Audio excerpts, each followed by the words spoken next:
Така, казахме, снимаме всеки месец този кошер в пчелина, на края на всеки месец. Днес е 23 февруари.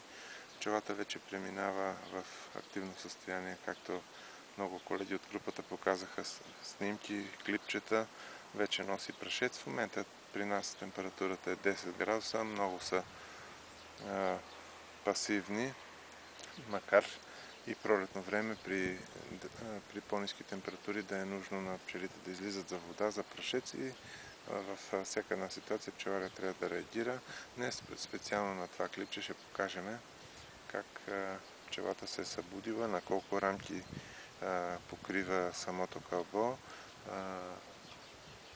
Самите запаси и пило няма да показвам, защото е малко хладно времето. На следващото клипче, след 10 дни, може и това да покажем как се развива. При нас в Кюстендил, горе-долу 2 седмици по-късно се развиват на пчелите от пчелите на колегите в Южна, даже в Северна България мисля, че са по-напред. Така, ще покажем днес как събуждането на пчелното кълбо. До сега показвахме кълбото по средата на корпуса.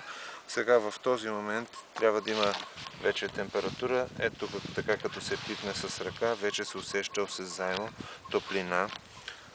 Получава се конденс в хранилките след снасянето на повече пило. Може, не е грешка, в този период аз махам средната хранилка, залагам сурова захар да поема целия конденс, да останат питите сухи, и може би сега след клипчето ще направим и тази процедура.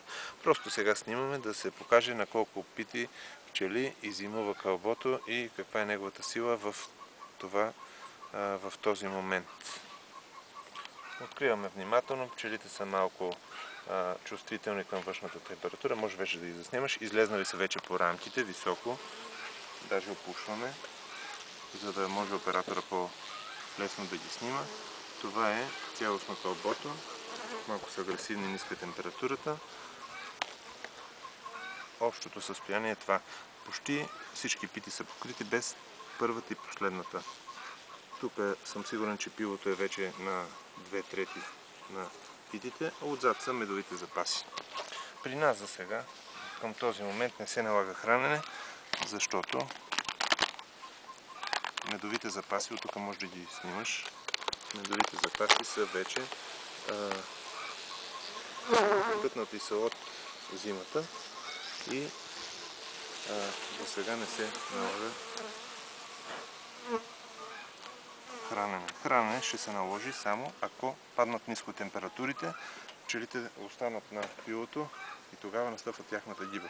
За сега времето, прогнозите го дават, плюсови температури, топлина, и при тези температури не се налага подхранване, специално при нас. Това е от днес.